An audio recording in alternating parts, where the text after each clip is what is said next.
ആപ്കി അദാലത്തിൽ Bhojpuri പടങ്ങളുടെ super star രവികൃഷ്ണന്റെ മേലുള്ള കുറ്റാരോപണം എന്താണെന്ന് വെച്ചാൽ ഇദ്ദേഹം ഒരു പ്ലേ ബോയ് ഹീറോ ആണെന്നാണ്. രവികൃഷ്ണൻ സാർ, താങ്കളുടെ ഭോജ്പുരി പടങ്ങളെല്ലാം ഹിറ്റായിരിക്കുന്നു, താങ്കളും സൂപ്പർ സ്റ്റാറായി മാറി. പക്ഷേ ഓരോ സിനിമയിലും പുതിയ പുതിയ ഹീറോയിൻ, അതാരൊക്കെയാണെന്ന് പറയട്ടെ. നഗ്മ, രംഭ, ഭാഗ്യശ്രീ, റാണി ചാറ്റർജി, മോണോലിസ, പ്രതീക്ഷ, നേഹ തിവാരി, പാക്കി ഹെഗഡെ, അഞ്ജുന സിംഗ്, സംഗീത തിവാരി. ഇവരെയൊക്കെ നിങ്ങൾ എവിടുന്നാണ് കണ്ടുപിടിച്ചു കൊണ്ടുവരുന്നത്? കാരണം രജത് സാർ, ഞാൻ ദിവസേന 3 ഷിഫ്റ്റിലാണ് ഷൂട്ടിംഗ് ചെയ്തുകൊണ്ടിരുന്നത്. ഒരു ദിവസം 3 പടം അല്ലെങ്കിൽ 5 പടങ്ങളിലാണ് ഷൂട്ടിംഗ് പോയിക്കൊണ്ടിരിക്കുക. ഞാൻ വളരെ ബിസി ആയിരുന്നു. ഏകദേശം 17 സിനിമകൾ ഒരു കൊല്ലത്തിൽ എൻ്റെ സിനിമകൾ റിലീസായി എന്ന് വേണം പറയാൻ. 17 സിനിമകൾ.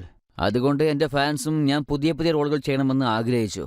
അതുമാത്രമല്ല, ഞാൻ പുതിയ പുതിയ കഥാപാത്രങ്ങൾ അഭിനയിക്കണമെന്നും അവർ ആഗ്രഹിച്ചു. ഒരുപാട് ഹീറോയിൻസ് വന്നു, അവരും ആ സമയത്ത് സൂപ്പർ സ്റ്റാർ ആയിരുന്നു. വളരെ ബിസിയുമായിരുന്നു. പുതിയ പുതിയ പെൺകുട്ടികൾ വന്നു. രണ്ടാമതായി ഇൻഡസ്ട്രിയെ ഉണ്ടാക്കാൻ വേണ്ടി അടുത്ത ലെവലിലേക്ക് കൊണ്ടുപോകാൻ എനിക്ക് കുറെ കലാകാരന്മാർ വേണ്ടിയിരുന്നു. അതുകൊണ്ട് ഞാൻ പുതിയ പുതിയ ആളുകളെ ഇൻട്രൊഡ്യൂസ് ചെയ്തു. കുറെ ഹീറോയിൻസ് ഉണ്ടാകും, കുറെ ഹീറോസ് ഉണ്ടാകും. കുറെ പേരുണ്ടെങ്കിൽ ഇൻഡസ്ട്രി വലുതാകും. ഒരുപാട് പേർക്ക് ഞാൻ ജോലിയും കിട്ടുമെന്ന് വിചാരിച്ചു. അതുകൊണ്ട് ഞാൻ ഒരുപാട് പുതിയ പുതിയ പെൺകുട്ടികളെ ഇൻട്രൊഡ്യൂസ് ചെയ്തു. അവർക്ക് ഞാൻ ട്രെയിൻ ചെയ്തു. അവരുടെ അടുത്ത് ഞാൻ ഒരു കാര്യം മാത്രം ഞാൻ ഊർജ്ജമായി പറഞ്ഞു, എല്ലാവരും യൂണിക്കായി പെർഫോം ചെയ്യണമെന്ന്. അത് വളരെ പ്രധാനമാണ്. ഭോജ്പുരി പടത്തിന്റെ ദേവാനന്ദാണ് ഓരോ പടത്തിലും പുതിയ ഹീറോയിൻ.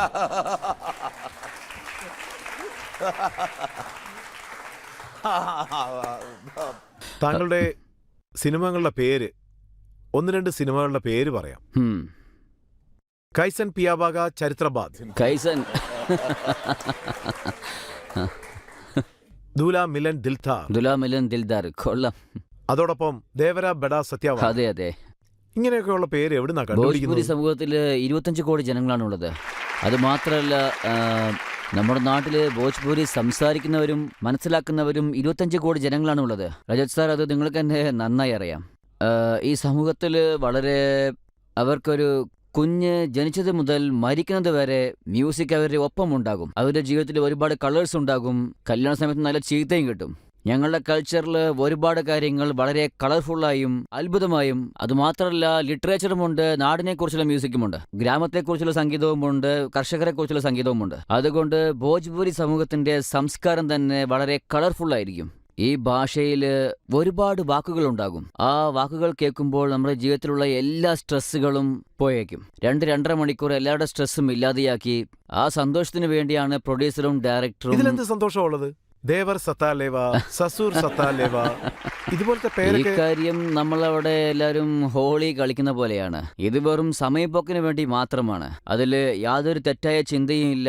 വളരെ ബഹുമാനവുമാണ്. ഏട്ടനും ഏട്ടത്തിയമ്മയ്ക്കും ഉള്ള ഒരു ബന്ധം പോലെ, അമ്മയും മോനും തമ്മിലുള്ള ഒരു ബന്ധം പോലെ. ഈ സമൂഹത്തിൽ നോക്കുവാണെങ്കിൽ ഗ്രാമത്തിലുള്ളവരാണ് വളരെ ഇഷ്ടപ്പെട്ട് കാണുക. അതുകൊണ്ട് ഡയറക്ടറും പ്രൊഡ്യൂസറും വൺലി അട്രാക്ടിങ് ഓഡിയൻസ്. സോ അതുകൊണ്ട് അവർ ടൈറ്റിൽസ് അതിനനുസരിച്ച് വെക്കും. ഞാനും അങ്ങനെയാണെങ്കിൽ താങ്കൾ ഹീറോയിൻസിനെ ടോർച്ചർ ചെയ്യുന്നില്ല എന്നല്ലേ? ഇല്ല, അങ്ങനെയല്ല. ഞാൻ എല്ലാവരോടും വളരെ ബഹുമാനത്തോടെയാണ് പെരുമാറുക. ആൾവേസ് ഞാൻ എപ്പോഴും സിനിമയിലെ പെണ്ണുങ്ങളെയും ഹീറോയിൻസിനെയും വളരെ ശ്രദ്ധയോടെ കൂടി ഞാൻ നോക്കും. എന്നെ സംബന്ധിച്ച ഒരു വലിയ ഒരു ശക്തി എന്ന് വേണം പറയാൻ. താങ്കൾ ഡാൻസ് കളിക്കുമ്പോൾ തന്നെ മനസ്സിലാവുന്നുണ്ട് താങ്കൾ അവർക്ക് കൊടുക്കുന്ന ബഹുമാനം.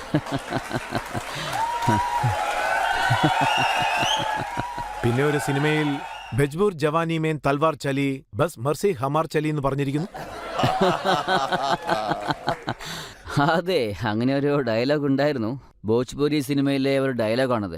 മസ്പൂർ Giovani may Talwar ചലി യഹാർ sub mercy how are ചലെ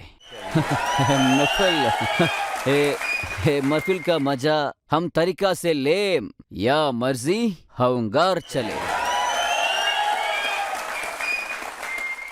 അതോടൊപ്പം താങ്കൾ പാട്ടും പാടിയിരിക്കുന്നു. തോഹാർ ലഹങ്ക ഉടാപ്പേ എന്ന് വെച്ചാൽ എന്താ അർത്ഥം? നോക്കിയേ, ഇന്ന് ഞാൻ ഈ നാടിന് മുമ്പ് ഈ രവികിഷൻ ഈ പാട്ടിന് വേണ്ടി എൻ്റെ ചെവി പിടിച്ച് ക്ഷമ ചോദിക്കുകയാണ്.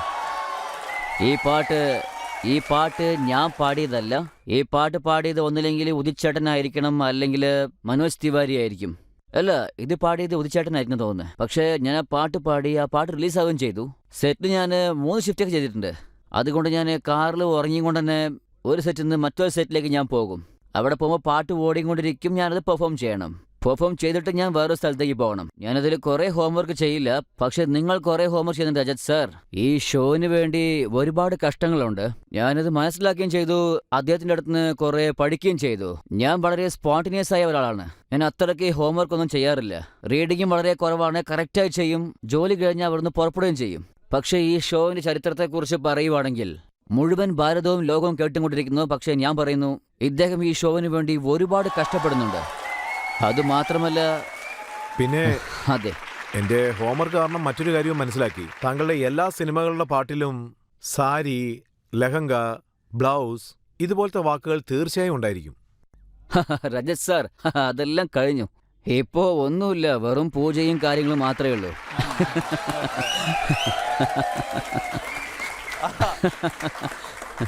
എല്ലാവരുടെ ജീവിതത്തിലും ഒരുപാട് കാര്യങ്ങൾ നടന്നുകൊണ്ടേയിരിക്കും. ഞാനും എൻ്റെ ജീവിതത്തിൽ അതുപോലത്തെ ഒരു സ്ഥാനത്തിലായിരുന്നു. ഞാൻ നവരസങ്ങളും കാണിക്കുന്ന ഒരാളാണ്. കാരണം ഞാനൊരു കലാകാരനാണ്. എൻ്റെ ഉള്ളിൽ നവരസങ്ങളുമുണ്ട്. അതോടൊപ്പം എന്നെ കാണുമ്പോൾ എല്ലാവരുടെ മുഖത്തിലും ഒരു പുഞ്ചിരി ഉണ്ടാകും. അത് എന്നെ സന്തോഷിപ്പിക്കും. ഇവരുടെ എല്ലാ കഷ്ടത്തിലും സന്തോഷത്തിലും ഞാൻ കൂടെയുണ്ടായിരുന്നു. ഇവർ കഷ്ടത്തിലുള്ളപ്പോൾ ഞാൻ ഇവർക്ക് നല്ലൊരു പ്രതീക്ഷ കൊടുത്തിട്ടുണ്ട്. നമ്മുടെ ജീവിതം എന്തുതന്നെയായാലും നമ്മളെല്ലാവരും ധൈര്യത്തോടെ ഇരിക്കണം. സോ അതോടൊപ്പം ഞാൻ ഇവർക്ക് നമോ പാർവതി, ഹരഹര മഹാദേവ് എന്ന പടങ്ങളും കൊടുത്തിട്ടുണ്ട്. അതുപോലെ ഒരുപാട് ഡയലോഗ്സും പറഞ്ഞിട്ടുണ്ട്. അതുകൊണ്ട് നാടും യൂത്തും എനിക്ക് വേണ്ടി ഒരുപാട് സ്നേഹം തന്നിട്ടുണ്ട്. പക്ഷേ അതിനുശേഷം താങ്കളിൽ ധാരാളം മാറ്റങ്ങളുണ്ടായി. അതിനുശേഷം താങ്കളുടെ പാട്ടുകളിൽ जीन्स टी शर्ट पहन के घूमे गोरिया, सूट सलवार के दिन चले गए.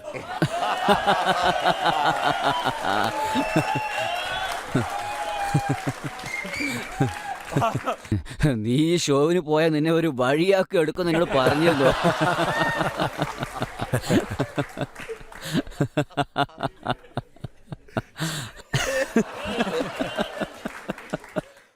രജത് സാർ, എനിക്കിതിന് മറുപടി പറയാൻ കഴിയില്ല. ഞാൻ നിങ്ങളോട് ക്ഷമ ചോദിക്കാം.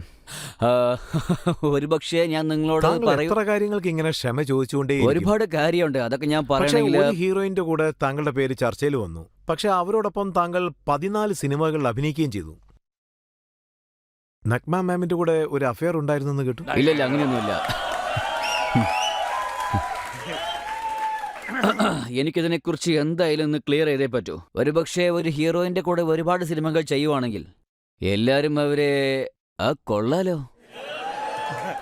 കൊള്ളാലോ, ഒരു സിനിമയും കൂടിയോ, 4 സിനിമയായല്ലോ, അപ്പൊ എന്തൊക്കെയോ ഉണ്ടെന്ന് വിചാരിക്കും. അവര് തമ്മിൽ എന്തൊക്കെയോ ഉണ്ടെന്നും പറയും. ജനങ്ങളെല്ലാവരും ആ സിനിമ കാണുമ്പോ അവർക്ക് തോന്നുന്നതൊക്കെ അവര് ആലോചിക്കും. ബിഗ് ബോസ് വീട്ടിൽ പോലും അടുത്ത വീട് എത്തി നോക്കുക, അടുത്ത വീട്ടുകാരുടെ കഥയെക്കുറിച്ച് പറയുക, അതൊക്കെ ഹാപ്പി ആയിരിക്കും. സത്യമല്ലെങ്കിലും ഇത്രയും പടം ചെയ്യല്ലേ, അവർ തമ്മിൽ എന്തൊക്കെയുണ്ടെന്ന് വിചാരിച്ചു പോകും. പക്ഷെ അങ്ങനെയൊന്നുമില്ല. ഞങ്ങൾ ഇത്രയും സിനിമ ചെയ്തതിന്റെ കാര്യം, ഞങ്ങൾ ചെയ്ത അത്രയും സിനിമകൾ ബ്ലോക്ക് ബസ്റ്റർ ആയിരുന്നു. അതുകൊണ്ടാണ് ഞങ്ങൾ തമ്മിൽ ഒരു നല്ല ഫ്രണ്ട്ഷിപ്പ് ഉണ്ടായത്. അതോടൊപ്പം എല്ലാവർക്കും അറിയാം എനിക്ക് കല്യാണമായി എന്നുള്ള കാര്യം. അതുമാത്രമല്ല,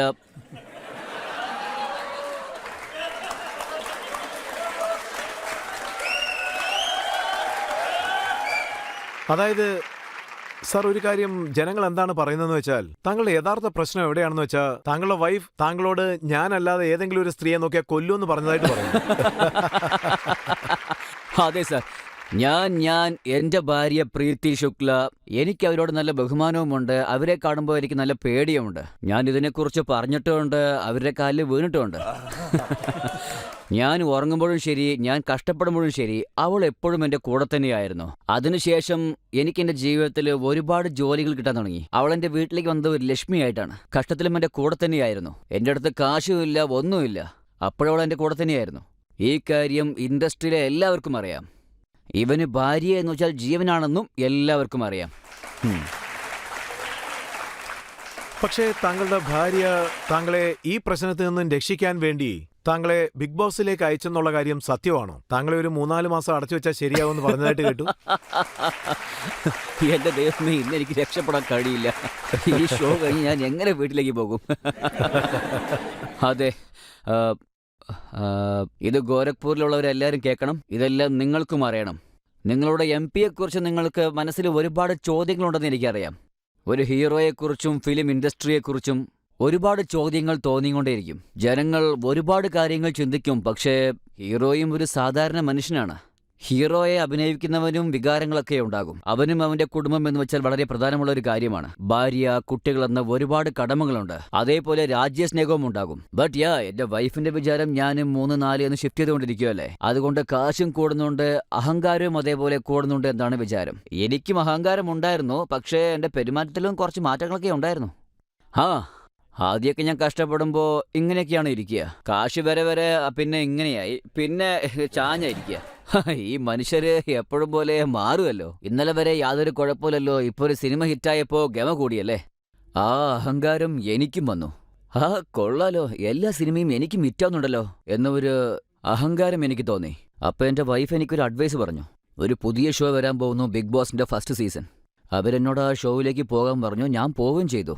ഇതുപോലത്തെ ഒരു വലിയ സെറ്റിൽ എന്നെ അടച്ചിടുകയും ചെയ്തു. ഞാൻ 3 മാസം അതിൻ്റെ അകത്തായിരുന്നു. 3 മാസം കഴിഞ്ഞ് ആ ഷോ നിന്ന് പുറത്തു വരുമ്പോൾ ശരിക്കും പറയുകയാണെങ്കിൽ അവിടെ തൊട്ട് എൻ്റെ ജീവിതം ഒരു പുതിയൊരു ജീവിതമായിരുന്നു. അതിനുശേഷം ഞാൻ പോപ്പുലർ ആകുകയും ചെയ്തു, ഒരുപാട് അറിയപ്പെടുകയും ചെയ്തു. ആ ഒരു കുറച്ച് ദിവസം കൊണ്ട് എനിക്ക് എല്ലാ കാര്യങ്ങളും മനസ്സിലാവുകയും ചെയ്തു. ഭാര്യ, കുട്ടികളെന്ന് ആ ജീവൻ തന്നെ ഒരു സോർട്ടഡായി, വളരെ ക്ലിയറുമായി. അതിനുശേഷം ഒരു 3 മാസം കഴിഞ്ഞ് ഞാനൊരു വലിയ സ്ക്രീനിൽ നിന്ന് പുറത്തു വന്നു. എന്നെ സംബന്ധിച്ചോളം ബിഗ് ബോസിന്റെ ജീവിതത്തിൽ ഒരു വലിയൊരു മാറ്റം തന്നെയാണ് കൊണ്ടുവന്നിരിക്കുന്നത്. ബിഗ് ബോസ് താങ്കളെ നന്നാക്കി എടുത്തെന്നാണോ?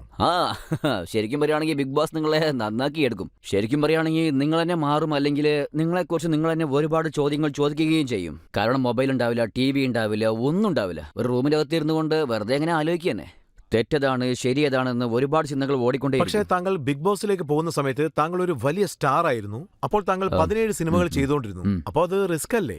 അതൊരു വലിയ റിസ്ക് ആയിരുന്നു. ഞാൻ വിചാരിച്ചു ഞാൻ പുറത്തു വരുമ്പോഴത്തേക്കും ഒരുപാട് ഹീറോസ് പുതിയതായി വരുമെന്നാണ്. അതായത് നിങ്ങൾ 2 മാസം ഫീൽഡിൽ ഇല്ലെങ്കിൽ നിങ്ങളെ ഫില്ല് ചെയ്യാൻ വേണ്ടി വേറൊരാൾ കയറി വരും. അത് സ്വാഭാവികമല്ലേ. നമ്മൾ കാരണമാണ് ഇൻഡസ്ട്രി റണ്ണാവുന്നതെന്ന് നമ്മൾ ഒരിക്കലും വിചാരിച്ചു പോരുത്. ഇതുപോലത്തെ ഒരു ചിന്തയിൽ ആരും ഒരിക്കലും ഉണ്ടാവാൻ പാടില്ല. നമ്മൾ കാരണം ഒന്നും സംഭവിക്കാനും പോകുന്നില്ല. ശരിക്കും പറയുകയാണെങ്കിൽ സമയമാണല്ലോ. ഞാനും അങ്ങനെയൊക്കെ ആയിരുന്നു. ആ റിസ്ക് ഒക്കെ ഞാനും എടുക്കുകയും ചെയ്തു. എന്റെ കുടുംബത്തിന് വേണ്ടി ഞാൻ ആ റിസ്ക് എടുക്കേണ്ടി വന്നു. മറ്റൊരു കാര്യം ഞാൻ കേട്ടു, താങ്കൾ ബിഗ് ബോസിലുള്ള സമയത്ത് ഭിത്തി തകർത്ത് അവിടുന്ന് രക്ഷപ്പെടാൻ ശ്രമിച്ചു എന്ന് കേട്ടു. അതെ, ഞാൻ ഭിത്തി തകർത്തു, മൈക്ക് പൊട്ടിച്ചു, അങ്ങനെ ഞാൻ കുറെ കാര്യങ്ങൾ ചെയ്തു. ബിഗ് ബോസ് എന്നെ നോമിനേറ്റ് ചെയ്തത് കൊണ്ട് ഞാൻ ബിഗ് ബോസിന്റെ കൂടെ വഴക്കും കൂടി. എന്റെ നാട്ടിലെ ജനങ്ങൾ എന്നോട് നല്ല സ്നേഹം കാണിച്ചു. ഞാനൊരു നല്ല മനുഷ്യനാണെന്ന് എന്നെ വിശ്വസിച്ചു. ഇവനെ വിടാൻ പാടില്ലെന്ന് അവർ വിചാരിച്ചു. അതുകൊണ്ട് എന്നെ അവർ ആ 3 മാസം വീട്ടിന്റെ അകത്താക്കി.